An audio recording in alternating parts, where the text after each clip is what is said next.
एक कौवे की एक मोटिवेशन स्टोरी। इन चार आदमियों की कभी भी मदद मत मांगना, चाहे भूखे मर जाना, पर कभी भी इन चार आदमी से मदद मत लेना। अगर ज़िंदगी में आपको सक्सेस होना है तो ये स्टोरी आपको बड़ी मोटिवेशन स्टोरी जो आपको बहुत ज़्यादा पसंद आने वाली है। अगर आप हमारे चैनल पर नए हो तो अपने लाइक सब्सक्राइब करना मत भूलिए, क्योंकि आपका लाइक हमारे लिए बहुत ज़्यादा इंपॉर्टेंट होता है। आप एक लाइक करते हो, अगर आपने सब्सक्राइब नहीं किया तो बिल्कुल सब्सक्राइब कर लीजिए, क्योंकि स्टोरी आपको कुछ बहुत ज़्यादा बेस्ट सीखने को मिलने वाला है। यहाँ से बहुत ही ज़्यादा ज्ञानवर्धन वीडियो है ये, जो आपको इमोशनली आपके दिल को टच करने वाली स्टोरी है। अगर आप अभी तक अपनी चैनल को लाइक सब्सक्राइब नहीं करता, फिर लाइक सब्सक्राइब कर लीजिएगा, क्योंकि मैं बार बार आपसे ये बात बोलना चाहता हूँ, क्योंकि आपको यहाँ पे जनरल कॉन्टेक्स्ट वीडियोस मिलते हैं जो आपकी लाइफ से जुड़े हुए थे। तो मैं आपका दोस्त सूरज आपका दिल से स्वागत करता हूँ, वेलकम करता हूँ। बढ़ते हैं वीडियो के आगे। तो एक बार की बात है कि एक पेड़ पे दो कौवे बैठे हुए थे। वो दोनों कौवे भूखे थे, क्योंकि वहाँ पे 2-3 साल से वहाँ पे अकाल पड़ा हुआ था, वहाँ पे सब कुछ खत्म हो चुका था। लेकिन वो पेड़ पर बैठकर दोनों भूखे इधर उधर देख रहे थे। तभी उनको कहीं से कुछ भी खाने को नहीं मिल रहा था। वो 3-4 दिन से बहुत भूखे थे। तो कौवा और कौवी, मतलब दोनों जोड़ा होता है दोनों का, तो दोनों बैठे होते हैं। तभी एक लोमड़ी अपने मुंह में एक मांस का टुकड़ा लेकर पेड़ के नीचे आती है। वो उस टुकड़े को खा रही होती है। तभी कौवे से कौवी बोलती है कि मुझे भूख लगी है, हम इस लोमड़ी से कुछ मांग लेते हैं, शायद ये हमारी हेल्प कर दे। तो वो लोमड़ी से कुछ मांगने लगती है। वो लोमड़ी को बोलती है कि हमें भूख लगी है, थोड़ा वो टुकड़ा हमें भी दे दो। तो वो लोमड़ी उस कौवे से बात सुनकर उसके मन में लालच आ जाता है। वो मन में सोचती है कि एक छोटा टुकड़ा मेरे पास है, मैं इसको आधा दे दूंगी तो सर मेरा क्या होगा। लेकिन वो सोचती है कि एक टुकड़े की वजह से अगर मुझे कुछ बड़ा या कुछ ज़्यादा खाने को मिल जाता है तो मैं इसको जरूर टुकड़ा दे सकती हूँ। तो वो उस कौवी से बोलते हैं,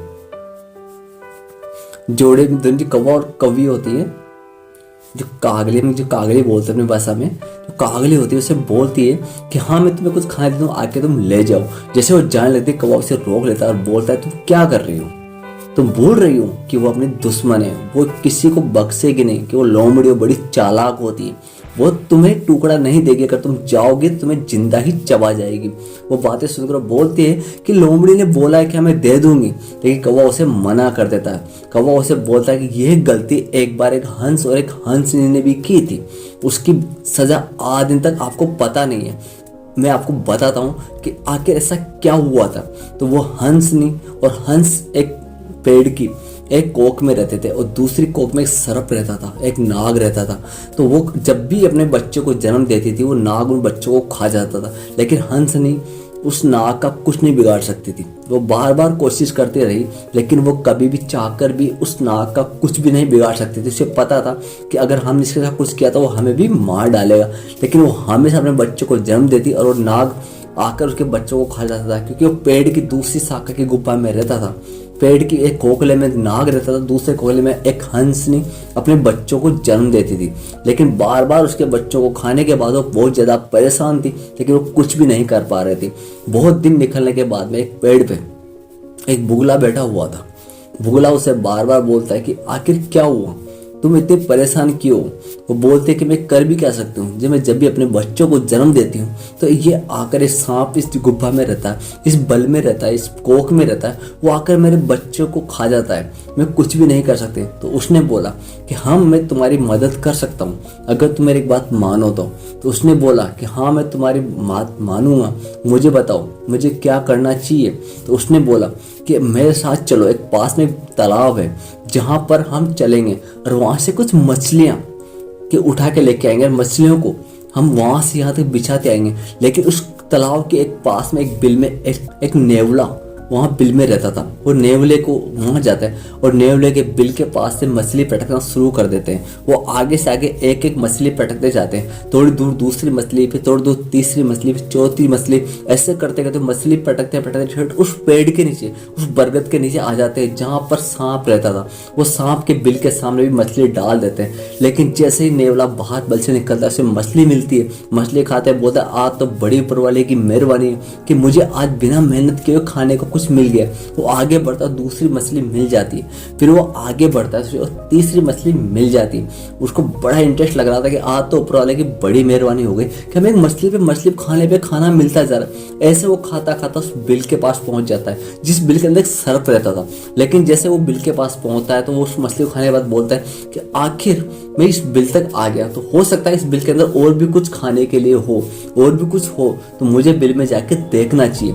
जैसे वो नेवला बिल में घुसता है तो उसे वहाँ पे सर्प दिखता है, और आप सबको पता है कि सांप और नेवले की बड़ी गहरी दुश्मनी होती है। जब सांप और नेवला सामने होता है तो आपको पता है क्या होता है, क्योंकि अगर सांप का मरना निश्चित होता है।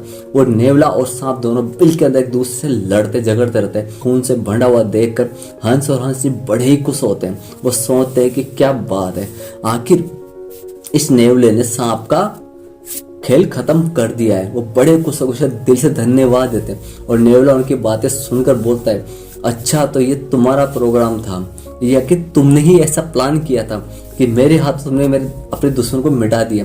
वो बड़े दिल से तुम्हारा धन्यवाद करते हैं। लेकिन नेवला उससे बोलता है, अगर मैंने तुम्हारी मदद की तो तुम्हें धन्यवाद वहां से नहीं मेरे पास आके करना चाहिए। तुम्हारी सहायता करने में बड़ा खुश हूँ। तो हंसनी उड़कर जैसे नेवले के पास जाकर नेवला उस हंसनी को भी पकड़ लेता है, पकड़ के हंसनी को मार देता है। जब पता होता है कि अगर जब हमको सबको पता है कि वो सबका बड़ा शत्रु अपने एक दुश्मन को मिटाने के लिए उसने दूसरे दुश्मन का सहारा लिया। जब वो एक दूसरे का दुश्मन है तो अगर आप दुश्मन का सहारा लोगे तो आपके साथ ऐसा ही होगा। ये बात सुनकर वो कौवा उस कौवी से बोलता है कि देखा तुमने आखिर उनका क्या हुआ। यही एक लोमड़ी है, ये किसी के सगी नहीं, उसके मन में कपट है, पाप है, और ये पाप की वजह से वो दोनों की जिसने मौत की थी, ऐसे तुम्हारी भी इनके साथ मृत्यु हो जाएगी। इसलिए इन बात को ध्यान रखना, क्योंकि आपको जिंदगी में कभी भी उन लोगों पे विश्वास नहीं करना चाहिए, उन लोगों का कभी भी साथ नहीं देना चाहिए जो दूसरों के लिए कभी भी भला नहीं सोच सकते। दुनिया में आपको जिंदगी में ये 4 बातें आपको याद रखनी, 4 दुश्मन आपको लाइफ में कभी भी नहीं पालना है। एक तो वो जो शत्रु से आपको कभी भी मदद नहीं मांगनी है, चाहे कुछ भी हो जाए। दूसरा, वो इंसान जो कपटी है, उस कपटी इंसान से आपको कभी भी अपनी मदद नहीं मांगनी है। और एक वो इंसान जो घमंडी है, घमंडी इंसान से भी आपको कभी भी मदद नहीं मांगनी है। अगर आप घमंडी इंसान से मदद मांगे तो कहीं ना कहीं आपके मुंह पर मुक्का जरूर मार देगा। और चौथा आदमी जो नशेबाज होता है, नशेड़ी होता है, नशेबाज इंसान से आप कभी भी मदद मांगोगे, आप कहीं कोई नशे से अगर गाड़ी चला के आ रहा है, अगर आप उसे लिफ्ट मांगते हो, उससे हेल्प मांगते हो कि भाई मुझे वहाँ तक छोड़ देना, तो अगर आपके पीछे बैठोगे, अगर हो सकता है आप किसी खाई में कूदो तो वो आपको तो मरेगा लेकिन आपको साथ लेके मरेगा। इससे अच्छा है कि आपको ऐसे लोगों के साथ कभी भी मदद नहीं मांगनी चाहिए। स्टोरी आपको बहुत ज़्यादा पसंद आई होगी, क्योंकि मुझे पता है ये आपकी इसलिए बड़ी मोटिवेशन स्टोरी थी जो आप लोगों की लाइफ से जुड़ी हुई थी। तो अभी तक आपने हमारे चैनल को लाइक सब्सक्राइब नहीं किया था, फिर लाइक सब्सक्राइब बेल आइकन बजा दीजिए और आपके सामने ऑल का ऑप्शन को क्लिक कर दीजिएगा, क्योंकि आपको हमारा हर वीडियो आप तक पहुंच सके। और आपका लाइक हमारे लिए बहुत इंपॉर्टेंट होता है। तब तक के लिए सभी लोगों को जय श्री कृष्णा, जय श्री राधे।